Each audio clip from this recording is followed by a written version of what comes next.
चलिए, कल हमने देखा था एशिया के बारे में, सारी चीज़ें देख ली थी, बस उसको लिखना है। तो पहले लिखना प्रारंभ करते हैं, उसके बाद से हम ऑस्ट्रेलिया और ओशियानिया करना प्रारंभ करेंगे। ठीक है, कहाँ तक लिखा था कल? नेपाल लिख लिया।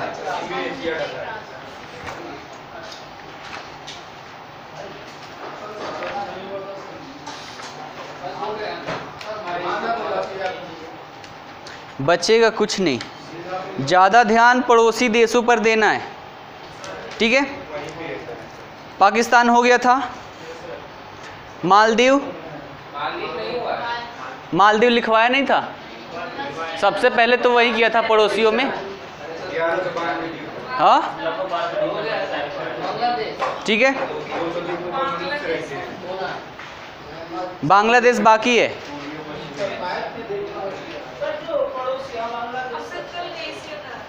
हाँ, एशिया में ही तो अलग अलग देशों को कर रहे हैं। चलिए थाईलैंड लिखिए, थाईलैंड लिखते हैं। हाँ, बांग्लादेश नहीं हुआ है, चलिए उसको भी कर लेंगे। अब थाईलैंड मूड में आ गया तो पहले इसको कर लेते हैं, है ना। थाईलैंड का अगर पुरानी नाम देखें तो पुराना नाम था इसका सियाम। ठीक है,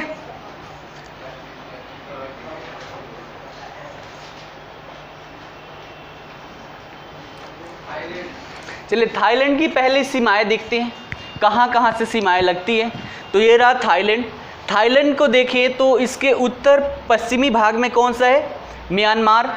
म्यांमार को देखें तो उत्तर पश्चिमी और पश्चिमी दोनों ही क्षेत्रों में म्यांमार है। ठीक है, तो लिख लीजिए इसके थाईलैंड के उत्तर पश्चिम एवं पश्चिम भाग में थाईलैंड, सॉरी म्यांमार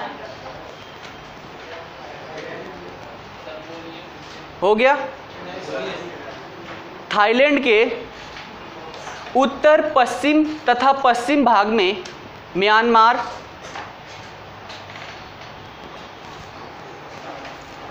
म्यांमार उत्तर में म्यांमार तथा लाओस,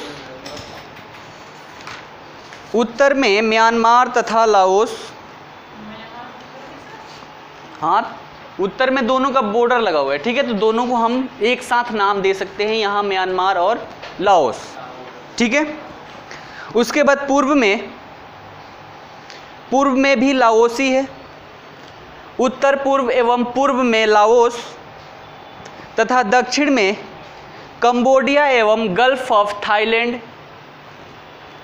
दक्षिण में कंबोडिया तथा गल्फ ऑफ थाईलैंड, थाईलैंड की खाड़ी अवस्थित है, अवस्थित है।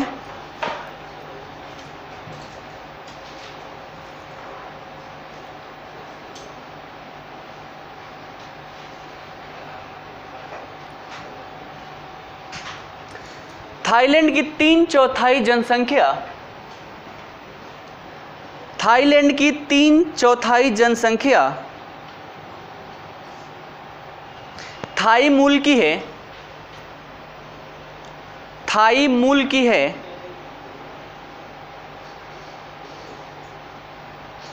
तथा सर्वप्रमुख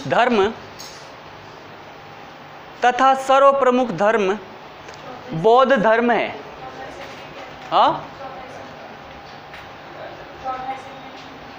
थाई मूल की है तथा देश की सर्वप्रथम धर्म बौद्ध धर्म है। ठीक है,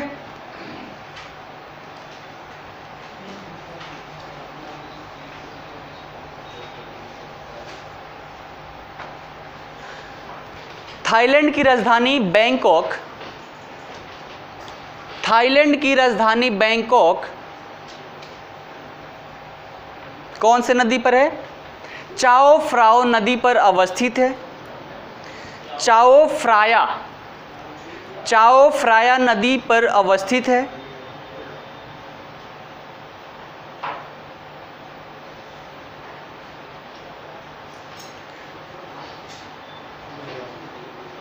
बैंकॉक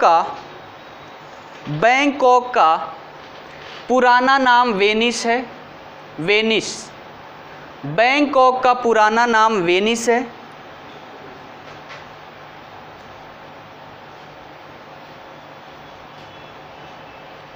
थाईलैंड, क्या हुआ? वेनिस, थाईलैंड का श्याम, ठीक है। और इसकी राजधानी जो है बैंकॉक, इसका नाम था वेनिस, ठीक है। आगे लिखिए, थाईलैंड एशिया महाद्वीप का, थाईलैंड एशिया महाद्वीप का सबसे अधिक वुल्फ्राम उत्पन्न करता है।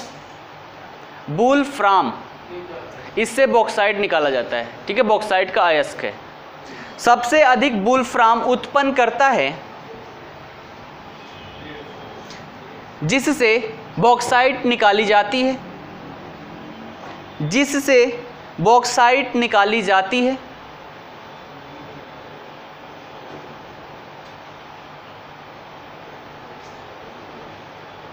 मेनामी नदी, मेनामी नदी थाईलैंड की प्रमुख नदी है। मेनामी नदी थाईलैंड की प्रमुख नदी है।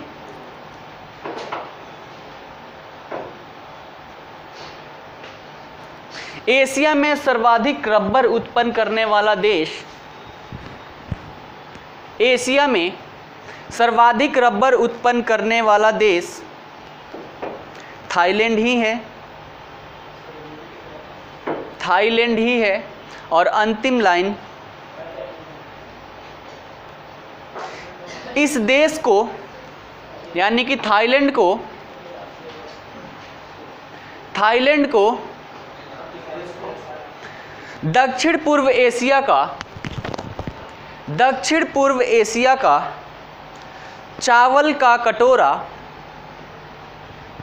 दक्षिण पूर्व एशिया का चावल का कटोरा एवं सफ़ेद हाथियों का देश कहा जाता है, एवं सफ़ेद हाथियों का देश कहा जाता है, ठीक है।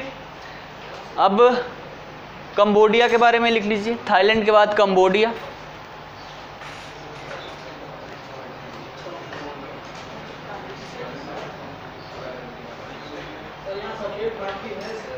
हाँ, अभी भी कुछ है, पहले सबसे ज़्यादा यहाँ पर सफ़ेद हाथी पाई जाती थी, अभी भी हैं, ठीक है। कंबोडिया में लिखिए, यह दक्षिण पूर्व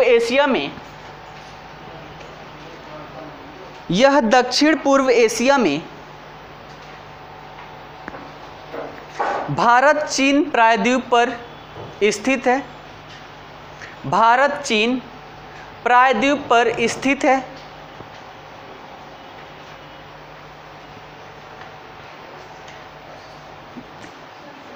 नामपेन इसकी राजधानी है, नामपेन। यह दक्षिण पूर्व एशिया में भारत चीन प्रायद्वीप पर स्थित है। नामपेन इसकी राजधानी है, नामपेन, आधा न और ह, पेन, ठीक है। नामपेन इसकी राजधानी है, जो मेकांग नदी और टोनले सैप नदी के संगम पर अवस्थित है, जो मेकांग नदी और टोनले सैप नदी पर अवस्थित है। टोनले सैप कल देखे थे, झील भी था और नदी भी था, ठीक है। टोनले सैप नदी के संगम पर अवस्थित है। इसके 50% भूमि पर, इसके 50% भूमि पर वन अवस्थित है, वन अवस्थित है।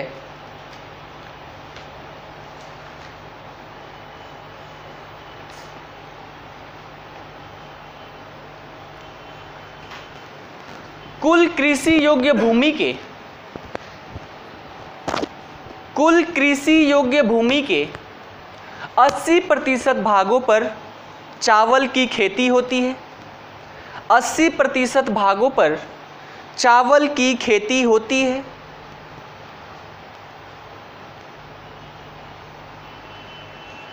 तथा साथ ही पशुपालन एवं मछली पकड़ने का काम भी तथा साथ ही पशुपालन एवं मछली पकड़ने का काम भी काफ़ी उन्नत पर होती है, काफ़ी उन्नत रूप से होती है। यहाँ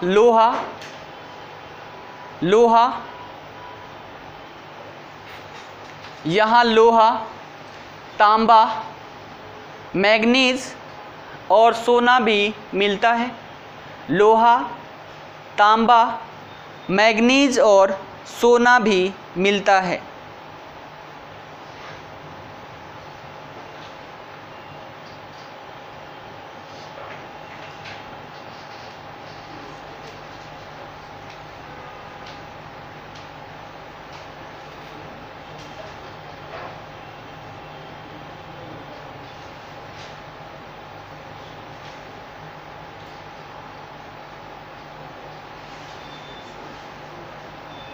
चलिए, इतना ही महत्वपूर्ण है, बाकी ऐसा कुछ है नहीं जो प्रश्न में आ सकता है।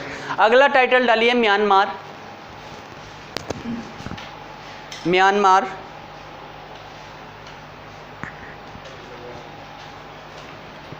इसमें लिखिए म्यांमार जो पहले बर्मा के नाम से जाना जाता था, म्यांमार जो पहले बर्मा के नाम से जाना जाता था, भारत व बांग्लादेश के पूर्व में, भारत व बांग्लादेश के पूर्व में, चीन के दक्षिण में स्थित है, चीन के दक्षिण में स्थित है।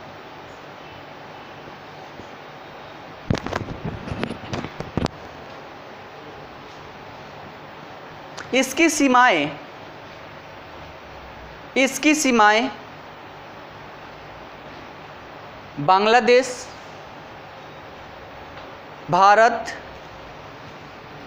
चीन, लाओस व थाईलैंड से लगती है। बांग्लादेश, भारत, चीन, लाओस व थाईलैंड से लगती है। यहाँ भगवान बुद्ध के मंदिर बने हुए हैं, यहाँ भगवान बुद्ध के मंदिर बने हुए हैं।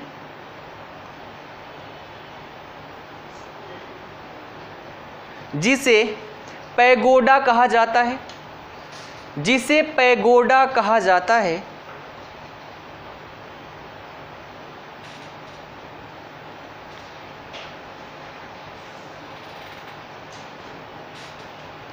म्यांमार की पश्चिमी सीमा पर, म्यांमार की पश्चिमी सीमा पर अराकान योमा, म्यांमार की पश्चिमी सीमा पर अराकान योमा व दक्षिण की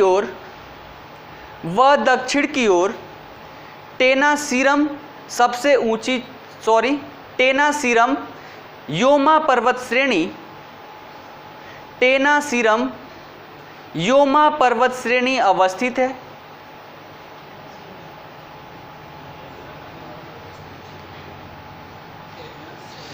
टेनासीरम योमा पर्वत श्रेणी अवस्थित है, कल देखा था हमने।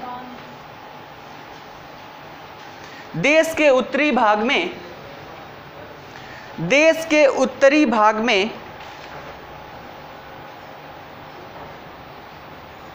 हकावो सबसे ऊंची चोटी कल देखा था।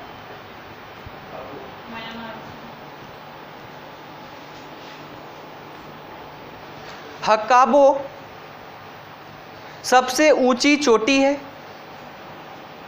सबसे ऊंची चोटी है।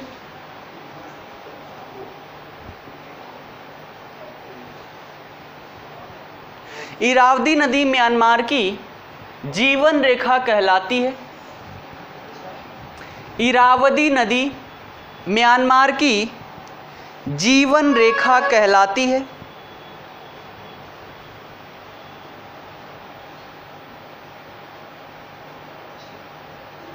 साल्विन व इरावदी नदी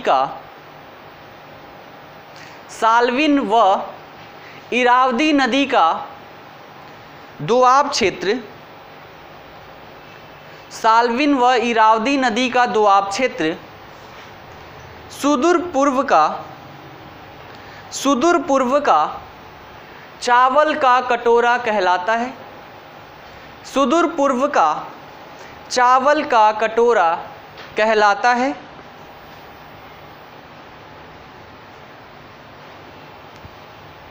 साल्विन नदी के पूर्व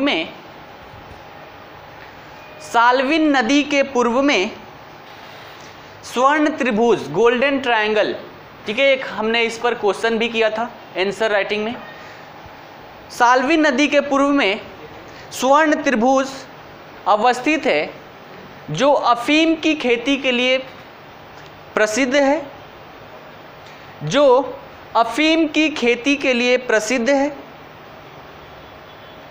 और ये त्रिभुज कहाँ कहाँ है, ब्रैकेट में लिख लीजिए।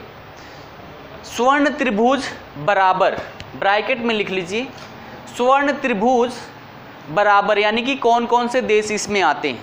पहला म्यांमार, दूसरा थाईलैंड, थाईलैंड, तीसरा लाओस और चौथा वियतनाम। 4 देशों में ये गोल्डन ट्रायंगल अवस्थित है। ठीक है, बर्मा, थाईलैंड, लाओस और वियतनाम हो गया। म्यांमार का पहला नाम बर्मा ही है।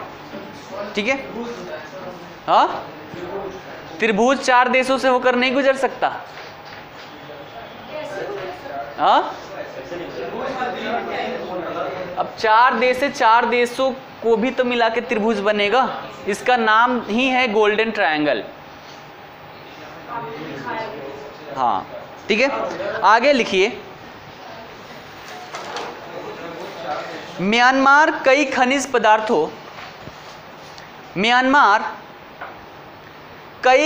पदार्थों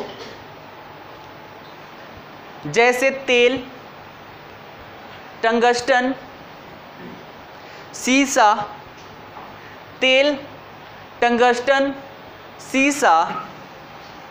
व टीन आदि में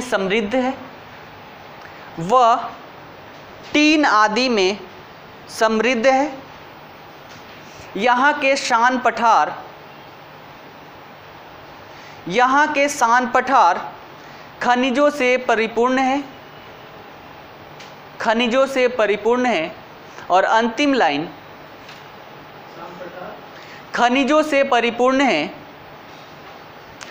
लाइन, विश्व में दुर्लभ माणिक्य रत्न, जिसे मणि बोला जाता है, विश्व में दुर्लभ माणिक्य रत्न के लिए म्यांमार प्रसिद्ध है।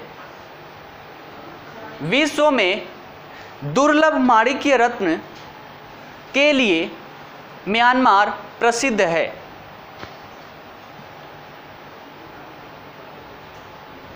हो गया।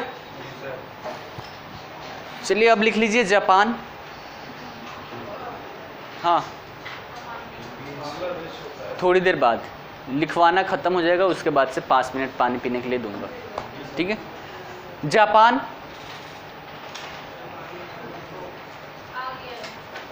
इसमें लिखिए जापान एशिया की मुख्य भूमि के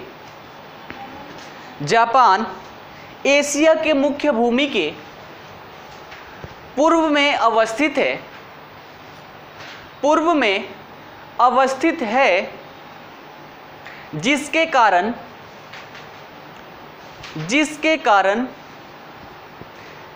इसे सूर्योदय का देश भी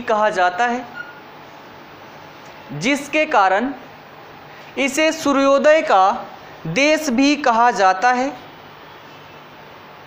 जो लगभग 3900 द्वीपों का समूह है। 3900 द्वीपों का समूह है। जो लगभग 3900 द्वीपों का समूह है, जिनमें से 4 मुख्य द्वीप हैं, जिनमें से 4 मुख्य द्वीप हैं।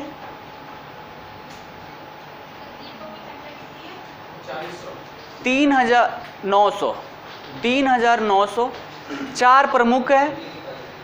इसी में आगे लिखिए, आकार के अनुसार ये निम्न है। आकार के अनुसार ये निम्न है। सबसे बड़ा कौन सा है? होन्शु। उससे छोटा होक्काइडो, उससे छोटा क्यूशु और सबसे छोटा शिकोकु। सबसे बड़ा होन्शु, उससे छोटा होक्काइडो, उससे छोटा क्यूशु और सबसे छोटा शिकोकु। हो गए?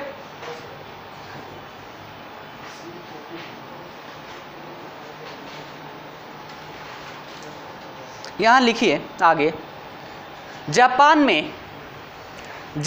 में मैदानी क्षेत्र बहुत ही कम है। जापान में मैदानी क्षेत्र बहुत ही कम है।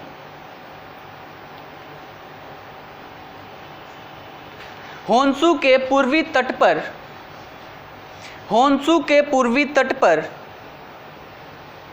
क्वांटो मैदान अवस्थित है। होन्शु के पूर्वी तट पर क्वांटो मैदान अवस्थित है, जो महत्वपूर्ण है। अगर जापान की स्थिति देखी जाए तो कौन से कटिबंध में ये होगा? हाँ, उष्ण कटिबंध, शीतोष्ण कटिबंध ये सब तो बताया था ना। तो ये इसकी अगर देखें तो ये कहाँ होगा? शीतोष्ण कटिबंध में। ठीक है, तो लिख लीजिए, जापान मुख्यतः शीतोष्ण कटिबंध में अवस्थित है। शीतोष्ण कटिबंध में अवस्थित है।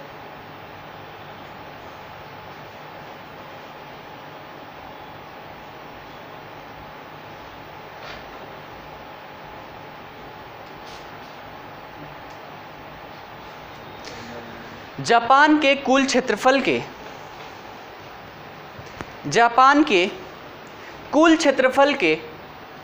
लगभग 2/3 पर वन है।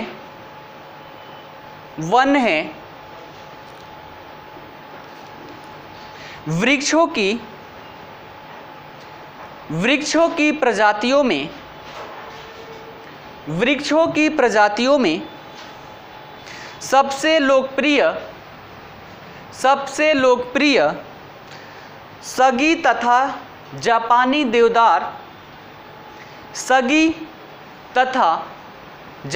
देवदार,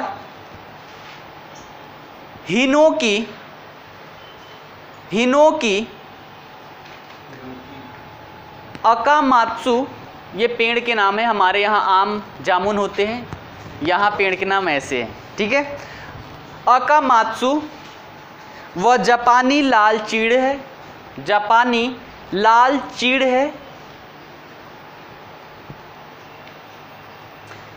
जापान मोटर वाहन,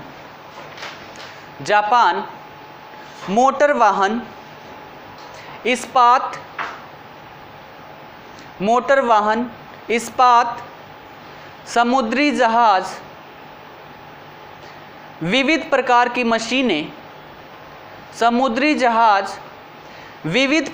मशीनें तथा इलेक्ट्रॉनिक्स सामान का निर्यात करता है। जापान मोटर वाहन, इस्पात, समुद्री जहाज, विविध प्रकार की मशीनें व इलेक्ट्रॉनिक सामान निर्यात करता है।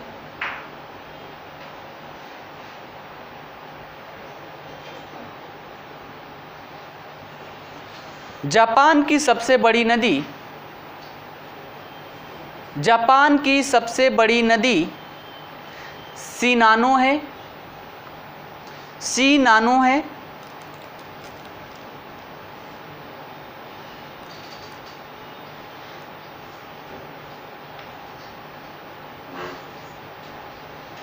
जापान के दक्षिणी भाग में, जापान के दक्षिणी भाग में उष्णकटिबंधीय भयंकर तूफान आते हैं। जापान के दक्षिणी भाग में उष्णकटिबंधीय भयंकर तूफान आते हैं, जिन्हें क्या कहा जाता है? उष्णकटिबंधीय तूफान जो इस क्षेत्र में आते हैं, जापान वाले क्षेत्र में, क्या बोलते हैं? टाइफून। ठीक है, लिख लीजिए। भयंकर तूफान आते हैं जिन्हें टाइफून कहते हैं, जिन्हें टाइफून कहते हैं। ओसाका, ओसाका वस्त्र उद्योग का सबसे बड़ा केंद्र है। ओसाका वस्त्र उद्योग का सबसे बड़ा केंद्र है, जिसे पूर्व का मैनचेस्टर कहा जाता है। ओसाका वस्त्र उद्योग का सबसे बड़ा केंद्र है, जिसे पूर्व का मैनचेस्टर कहा जाता है।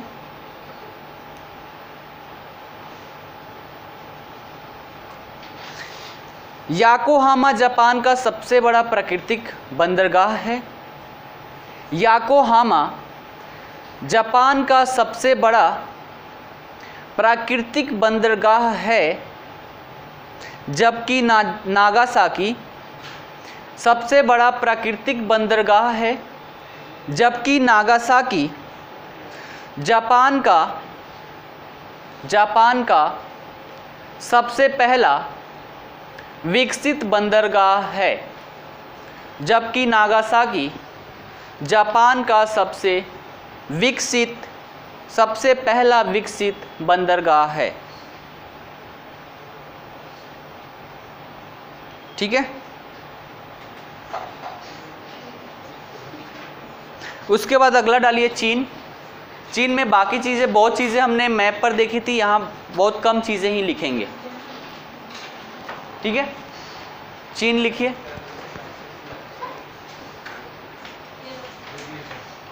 इसमें लिखिए आकार की दृष्टिकोण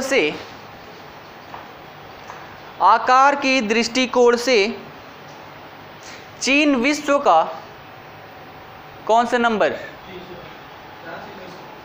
आकार की दृष्टिकोण से लिख लीजिए। आकार की दृष्टि से चीन विश्व का तीसरा सबसे बड़ा देश है। विश्व का तीसरा सबसे बड़ा देश है।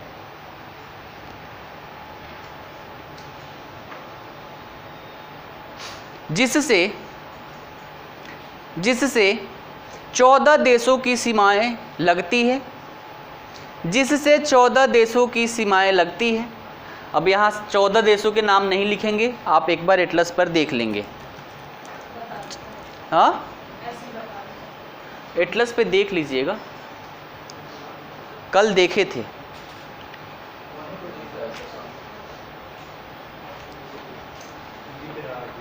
आगे लिखिए तिब्बत को जिनजियांग भी कहा जाता है।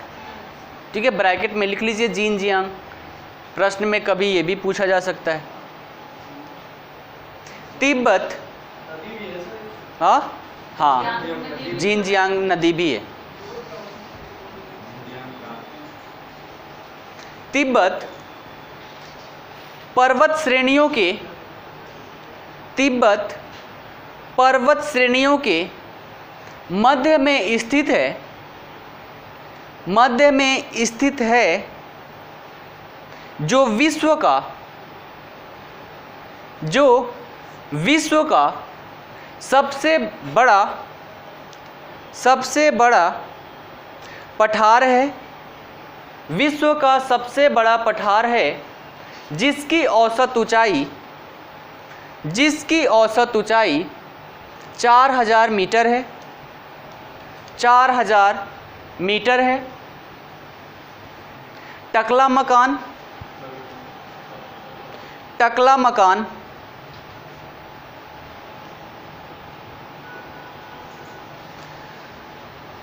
टकला मकान एक ठंडा व निर्जन रेगिस्तान है। टकला मकान एक ठंडा व निर्जन रेगिस्तान है जो तारिम बेसिन में अवस्थित है,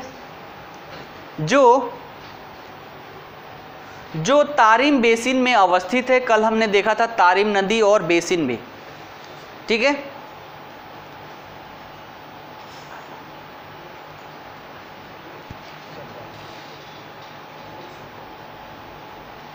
लोएस पठार बहुत बारीक कड़ों वाली, लोएस पठार बहुत बारीक कड़ों वाली पीली मिट्टी से बना है, पीली मिट्टी से बना है। ये हमने अपर्दन में किया था, लोएस एरिया किया था ना। बारीक बालू के कड़ों से बना है।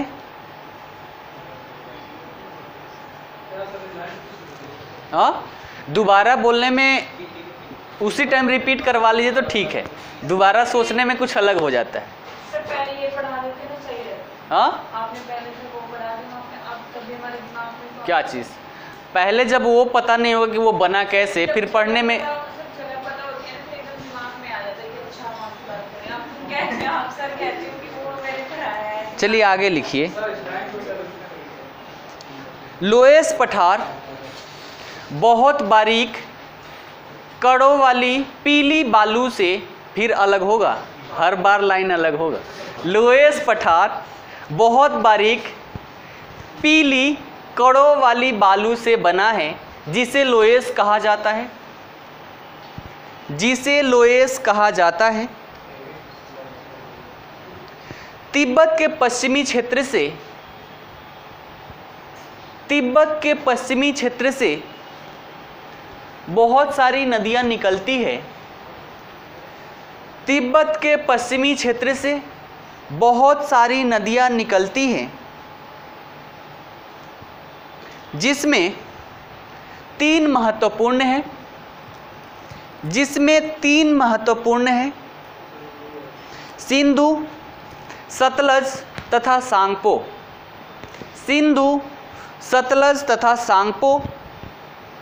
सांगपो को ब्रैकेट में ब्रह्मपुत्र लिख लीजिएगा। सिंधु, सतलज तथा सांगपो।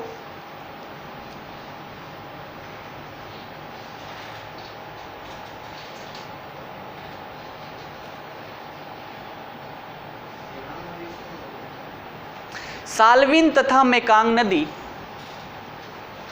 साल्विन तथा मेकांग नदी तिब्बत पठार के पूर्वी भाग से निकलती है, पूर्वी भाग से निकलती है तथा दक्षिण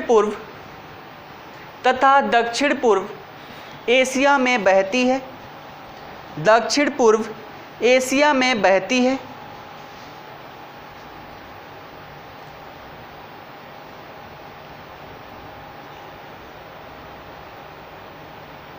जीजियांग, जीजियांग, चांगजियांग, जीजियांग, चांगजियांग और हुआंगही, जीजियांग, चांगजियांग और हुआंगही नदियाँ चीन में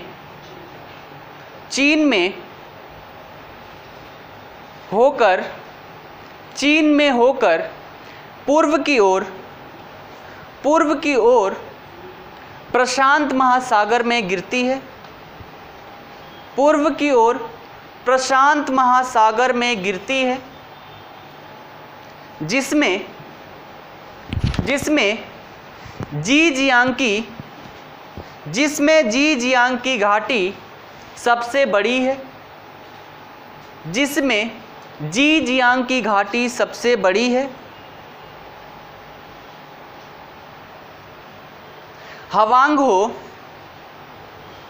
हवांगहो उत्तरी चीन को सिंचित करती हुई बड़ी मात्रा में पीली गाद बहाकर लाती है, बड़ी मात्रा में पीली गाद बहाकर लाती है,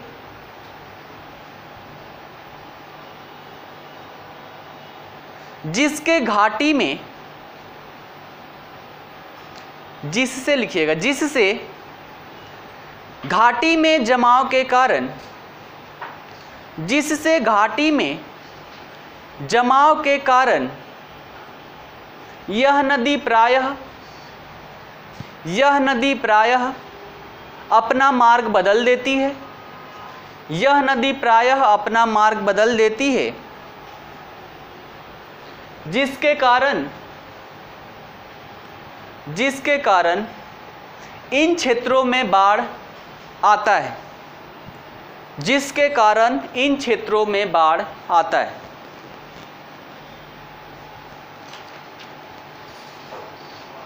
ठीक है, इधर के हो गए।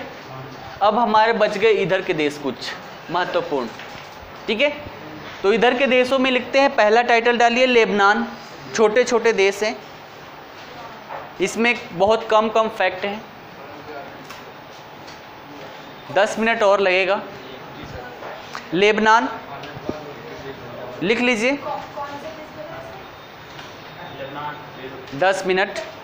लेबनान, ठीक है, हाँ, इज़राइल के ऊपर, बहुत छोटा सा देश है। इसमें लिखिए, यह एक पहाड़ी देश है, यह एक पहाड़ी देश है जिसका 90% हिस्सा, जिसका 90% हिस्सा पहाड़ों पर अवस्थित है, पहाड़ों पर अवस्थित है।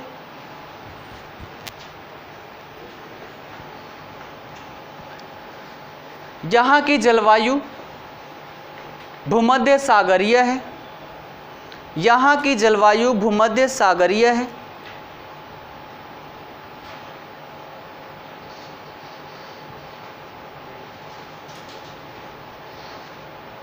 लेबनान व इज़राइल के तटीय भाग को, लेबनान व इज़राइल के तटीय भाग को लेवेंट तट के नाम से जानते हैं, लेवेंट तट के नाम से जानते हैं, जिसके निकट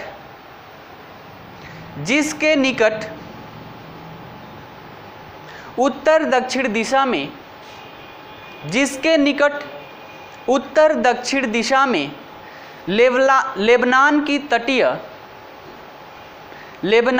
तटीय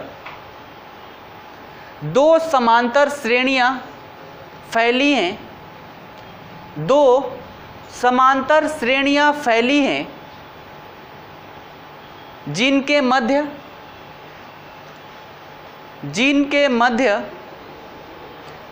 उपजाऊ बेका घाटी अवस्थित है, जिनके मध्य उपजाऊ बेका घाटी अवस्थित है। ठीक है, खनिज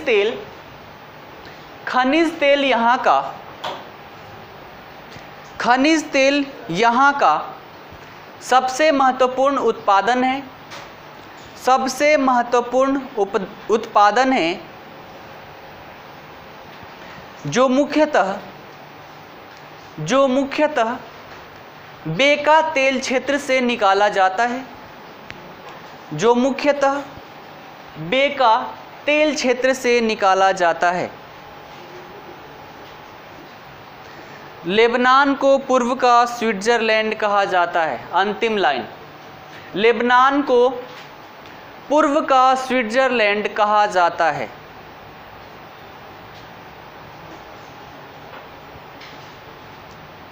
ठीक है, दूसरा लिख लीजिए इज़राइल, ये भी छोटा सा देश है। इज़राइल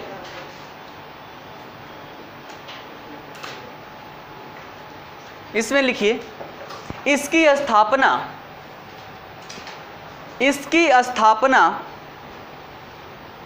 द्वितीय विश्व युद्ध के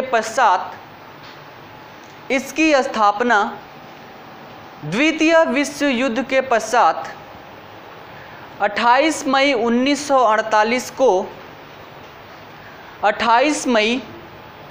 1948 को फिलिस्तीन के विभाजन के स्वरूप हुआ। फिलिस्तीन के विभाजन के स्वरूप हुआ।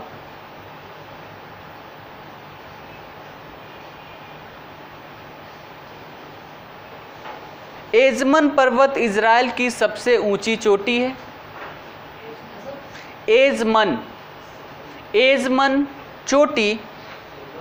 एजमन पर्वत इज़राइल की सबसे ऊंची चोटी है।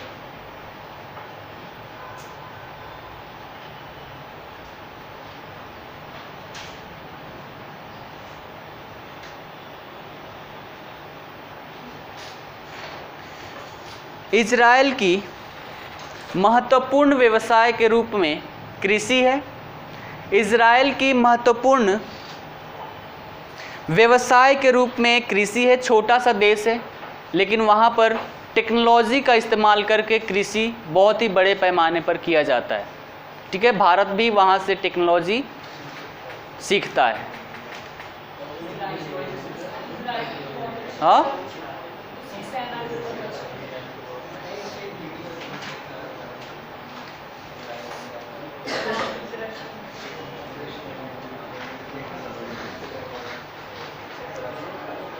आगे लिखिए। इज़राइल का हेज़ेल तेल क्षेत्र खनिज तेल उत्पादन के लिए महत्वपूर्ण है। इज़राइल का हेज़ेल तेल क्षेत्र खनिज तेल उत्पादन के लिए प्रसिद्ध है। यहाँ हैफा में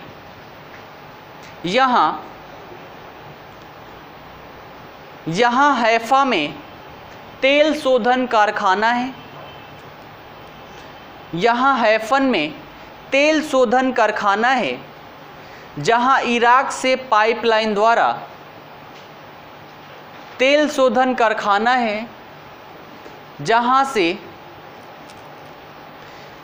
इराक से पाइपलाइन द्वारा तेल लाया जाता है।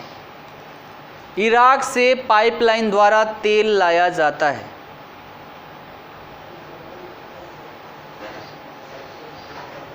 हो गया। अगला लिख लीजिए ईरान, सऊदी अरबिया और इराक। ये 3 लिख के टॉपिक समाप्त होगा। ठीक है, ईरान लिखिए। ईरान एक ऊंचा पठारी प्रदेश है। ईरान एक ऊंचा पठारी प्रदेश है। देश को प्रदेश भी बोला जाता है, राज्य भी बोला जाता है। ठीक है, आप देश लिख लीजिए। हाँ, राज्य नहीं बोला जाता। भारत संघों का राज्य है। ठीक है, जो चारों ओर से पर्वतों से घिरा है। ईरान के पठार के पूरब में विशाल मरुस्थलीय भाग विस्तृत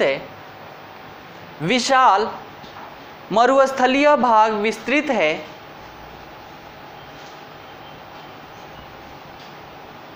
इसका उत्तरी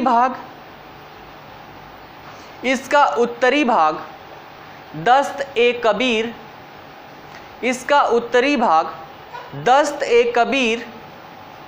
एवं दक्षिणी भाग दस्त-ए-लूत मरुस्थल के नाम से जाने जाते हैं। दस्त-ए-लूत मरुस्थल के नाम से जाने जाते हैं।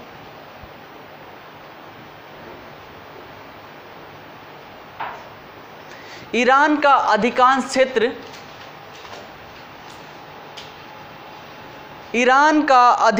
क्षेत्र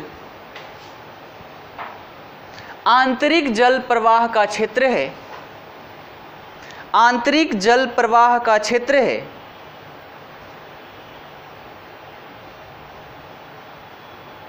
यहाँ की प्रमुख नदी, यहाँ की प्रमुख नदी कारू नदी है, यहाँ की प्रमुख नदी कारू नदी है, जो फारस की खाड़ी में गिरती है, जो फारस की खाड़ी में गिरती है।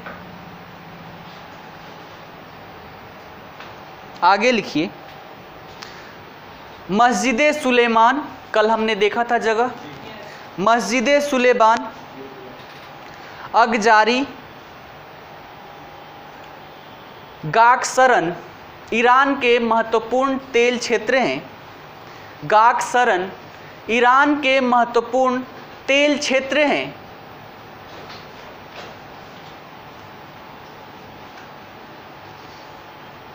ईरान का आबादान, ईरान का आबादान विश्व का सबसे बड़ा, ईरान का आबादान विश्व का सबसे बड़ा तेल शोधक केंद्र है, तेल शोधक केंद्र है।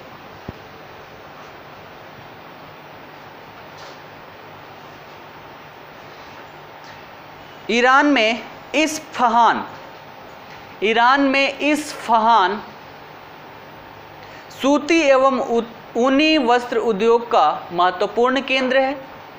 ईरान में इस्फहान, इस्फहान सूती एवं ऊनी वस्त्र उद्योग का महत्वपूर्ण केंद्र है। ट्रांस ईरानियन रेलवे, अंतिम लाइन है, ट्रांस ईरानियन रेलवे कैस्पियन सागर को, कैस्पियन सागर को फारस की खाड़ी से जोड़ता है, फारस की खाड़ी से जोड़ता है। फिर से, ट्रांस ईरानियन रेलवे कैस्पियन सागर को फारस की खाड़ी से जोड़ता है। अधिकतर प्रयोग तेल ढोने के लिए ही होता होगा। अब टाइटल डालिए सऊदी अरब, सऊदी अरब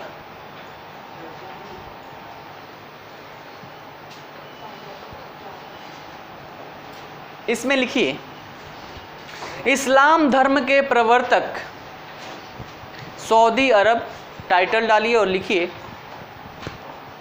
इस्लाम धर्म के प्रवर्तक मुहम्मद साहब का जन्म, मुहम्मद साहब का जन्म सऊदी अरब के मक्का में हुआ।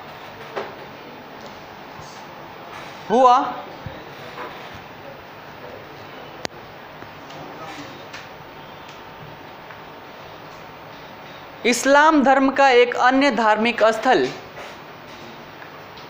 इस्लाम धर्म का एक अन्य धार्मिक स्थल मदीना है, एक अन्य धार्मिक स्थल मदीना है, जहाँ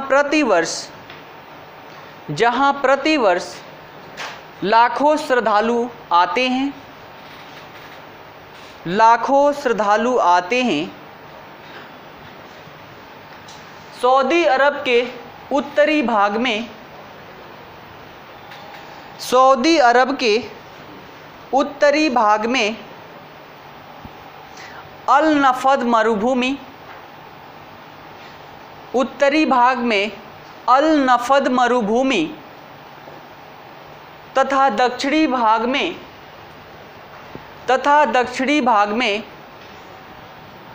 रब अल खाली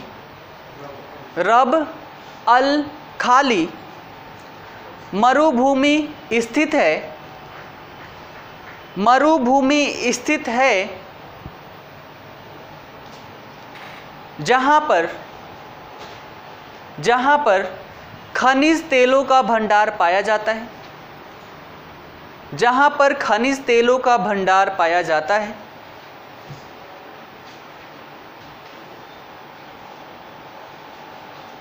खनिज तेल के सुरक्षित भंडार की दृष्टि से,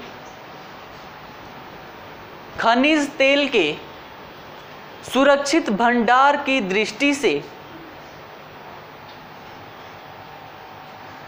सऊदी अरब प्रथम स्थान रखता है। सऊदी अरब विश्व में प्रथम स्थान रखता है।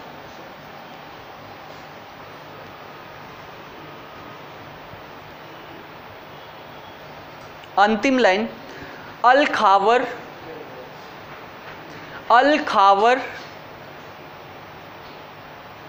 अबकेक, दम्माम, अल खावर अबकेक, दम्माम, कातिफ एवं आबू हिरेन, कातिफ एवं आबू हिरेम यहाँ के प्रमुख तेल क्षेत्र हैं।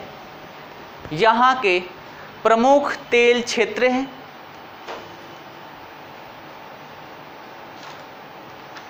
और अंतिम टाइटल डालिए इराक।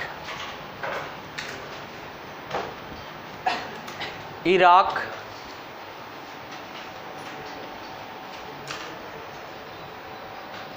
इसमें लिखिए, इराक एक भौगोलिक विविधताओं का देश है। इराक एक भौगोलिक विविधताओं का देश है जिसके उत्तर पूर्व में ऊंचे ऊंचे पर्वत, जिसके उत्तर पूर्व में ऊंचे ऊंचे पर्वत स्थित हैं, ऊंचे ऊंचे पर्वत स्थित है, जबकि दक्षिण भाग निम्न भूमि के रूप में है। निम्न भूमि के रूप में है। मध्य भाग में दजला फरात नदियों लिखेगा, दजला फरात नदियों द्वारा निर्मित, दजला फरात नदियों द्वारा निर्मित मैदानी भाग है,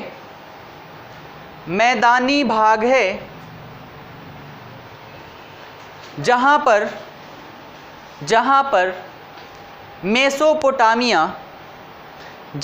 मेसोपोटामिया सभ्यता विकसित हुई थी, जहाँ पर मेसोपोटामिया सभ्यता विकसित हुई थी।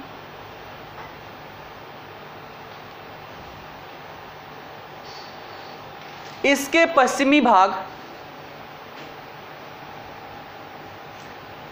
पश्चिमी भाग में मरुस्थल पाया जाता है।